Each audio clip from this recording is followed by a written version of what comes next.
У Николая Захарова путь к полуфиналу был более тернистым, да? Да, гораздо сложнее. Беларусь. Анастасия Тихомирова, Калининград. Лев Павлов. Так, борцы выходят на середину.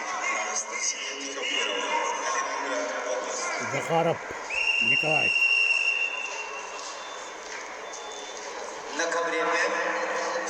Финал готов.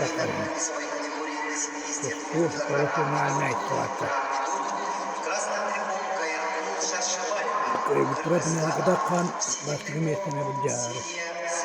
Kahramanlıktan Лев Павлов Тустар. Лев Павлов, Николай Захаров.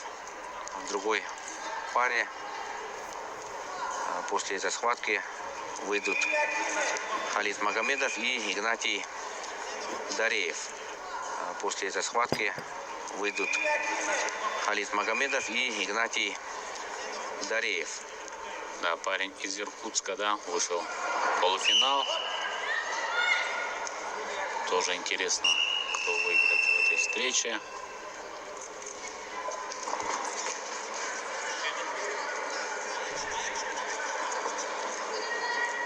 Так, ну пока центр ковра держит именно Лев Павлов.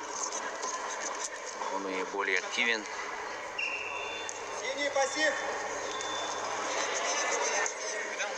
На ковре полуфинальный поединок весовой категории до 65 килограммов ведут в красном трико Александра Жук. Итак, 30 секунд. Ее соперник Анастасия Тихомирова. Судья дает Калининград.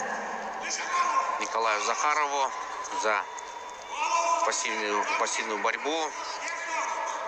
На ковре полуфинальный поединок весовой категории до 57 килограммов ведут в красном трико Лев Павлов, мастер спорта России, победитель первенства России до 21 года. Первый балл у Льва, да, Павлова.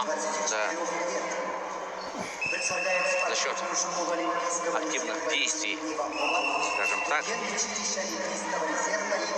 Захаров пока не дает атаковать. Вот сразу же в ноги проходит Лев и еще 2 балла записывает. На ковре Счет 3-0 ведет Лев. Беларусь.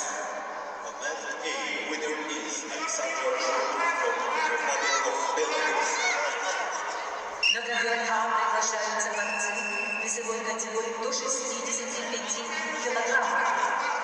Андраник Аветисян, Армения, Кеши Горша, Тыва.